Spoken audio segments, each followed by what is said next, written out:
Good morning 10th class. Welcome to the economics lesson, sectors of Indian economy. Ma, yesterday I have given a very small homework actually, and not many have sent me answers. To those who have sent, I am just telling you the answers. The first answer is primary sector. The second answer is tertiary sector. The third answer is also tertiary sector. And the fourth answer, what was the GDP of India in 2013-14? It is 6.9%. GDP of India in 2013-14 is 6.9%. I think Harshit Choraria, you need to see, you need to check with this answer. You have written it wrong. Okay, ma? The others who have sent, they have written it correctly. Okay, so this is about yesterday's class. Yesterday we have started with the topic the primary, secondary and tertiary sectors in India. Okay, what are the primary, secondary and tertiary sectors in India? And we have also seen that in a span of 40 years, there is a drastic rise or there is a drastic change with respect to the tertiary sector. The importance which the tertiary sector has gained has increased drastically. Today, we'll be discussing what are the reasons behind this increase in the tertiary sector. Okay, ma? Now see. Now let us go with the first reason. Okay, the first reason. Now, in the tertiary sector or the services sector, as you all know, so all these come under the services, no? Hospitals, education, police, bank, communication, transport, all these come under the services only. And these services are considered as the basic services. These services are considered to be the basic services, and these basic services are to be or are provided by the government. Okay, all these basic services, they are to be provided or developed by the government. And as you all know, students, lots and lots of money is being invested for the development of these basic services. Basic services means they are a necessity to each and every citizen of the country. They have to be provided to each and every citizen of the country. Okay, and that too they have to be provided at affordable prices. That is the reason why the government has taken up such services. The government has established many hospitals, many government hospitals. Yes, they have even taken up education, and many government schools have been established right from the time of independence. Because of the importance that education is being given, many government schools were established, government colleges were established, so that people of all sections, all the sections of people of all the sections of the society can get education at a very affordable cost. Okay, the government is even they have even put up the police department, and the police department is under the control of the government.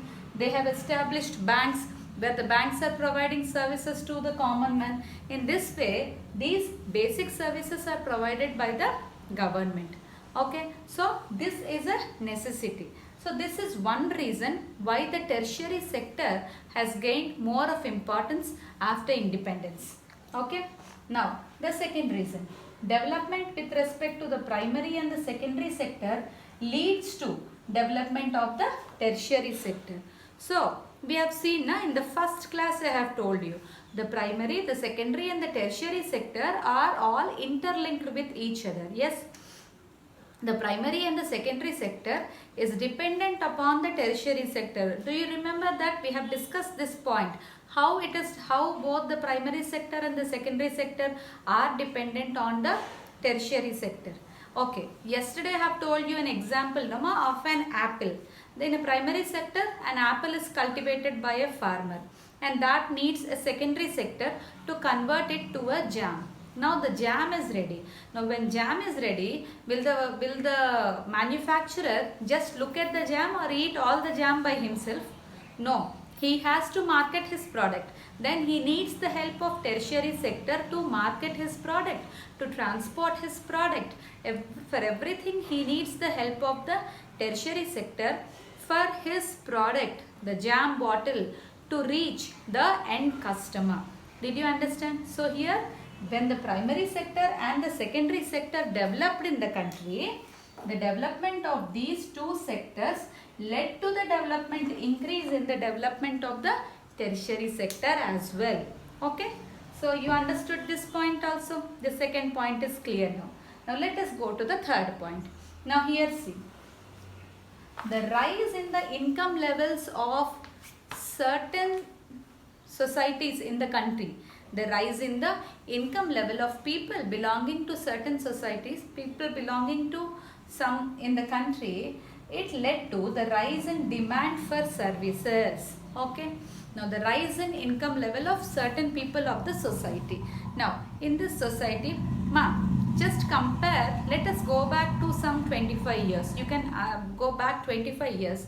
You can ask your parents, you can talk to them and just try to understand how the people 25 years back, how your parents led their life. Ask them how many times in a month they used to go out to eat. Ask them how many movies they used to see. Ask them how many times did they ever get food from outside. And now come back now to the present position. And now you yourself will be knowing how many times you or your friends or the surrounding people surrounding you or your relatives, how many times they are going out. Not during time of COVID. I am talking about the situations before COVID. Now no one is going out. Okay. How many times they have been to hotels in a month? How many times they are going to movies in a month? How many times they are ordering food from Zomato and Swiggy? Then you compare. The cost of maintaining a house 25 years back was very less because the income level of people was less at that time. But today it has become more because the income level of people has become more. Today in many of the families, both the wife and husband are earning. Most of the families I am talking about, the wife and the husband both are employed. Okay, so their income level has increased. Today it's become easy for us to buy a car. 20 or 25 years back, taking a car loan from a bank was highly difficult. Okay, today it is easy for us to travel through air, but 25 years or 20 years back, it was a very costly aspect just to imagine even to travel in air. Okay, today it's become very easy for us to get food from outside because of the presence of Zomato and Swiggy, but earlier there were nothing like that. However you feel, however your mother, she may feel well, she may not feel well, she had to cook something at home. So in this way, because of the rise in the income level of the people, our purchases, our spending capacity has increased. And when this spending capacity has increased, we started to demand more new types of services. We started to give more importance to comfort. So in this way, the demand for services increased. Understood this third concept, third reason? Now the fourth one is the emergence of new services like information technology.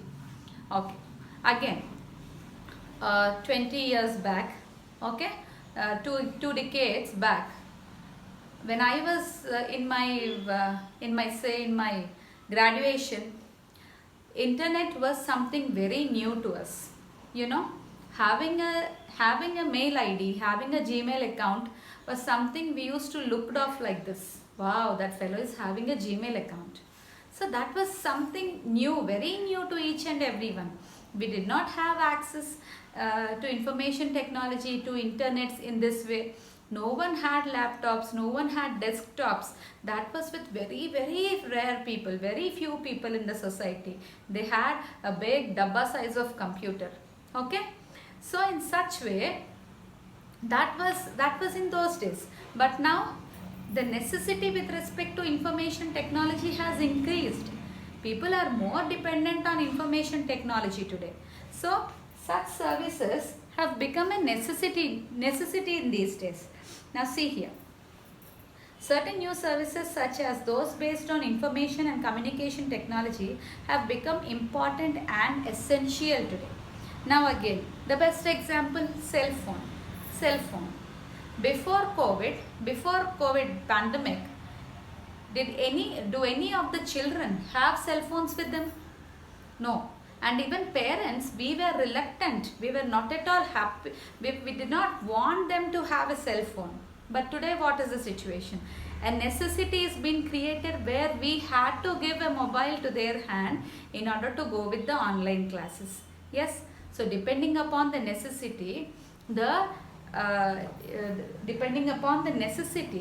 with respect to the services also, they created a very great demand for the tertiary sector. So understood this? So these are the 4 reasons for the rising importance of the tertiary sector. Ma, this can be a direct question from economics. What are the reasons for the rising importance of tertiary sector in production? You write these 4 reasons. You give one small example to each one. Give a nice introduction and a conclusion. 5 marks for sure. You are going to get an exam. Okay, ma? So very important. This one is make a note. Okay, this till here you understood now. Now, let us look at the disparities. Here we have spoken what are the reasons for the rise of tertiary sector. Now we have a problem here associated. See here. There are very less number of services employing more educated and skilled. Okay. So in the tertiary sector also, less number of services are employing more educated people and more skilled people only. Did you understand? Less number of, take information technology. How many employees, how many people are employed in the information technology, and are the people who are employed in the information technology educated and skilled or uneducated and unskilled? Educated and skilled only. Yes, only these people are employed in certain services. But service sector is not only about information and communication technology or big hotels or big hospitals. Yes, all these shopkeepers, the roadside vendors, all these are also service sectors only. All these also come under the service sector only. But there are more number of services like shops, the repair shops, the garages, the road vendors. So these are all the services only. Na? They are employing less educated people. So here, when we speak about tertiary sector, we should not consider only the big offices or the big hospitals. We need to consider these small shops, small vendors, the roadside kirana shops we are having. All these are also services and they are also contributing to the GDP. But they are, what is happening over here is, they are employing the less educated and the less skilled people also. So here in service sector, when we talk about, we need to understand where most of the people are employed. Where are the most people employed in the service sector? Okay, that we'll be speaking in the next class.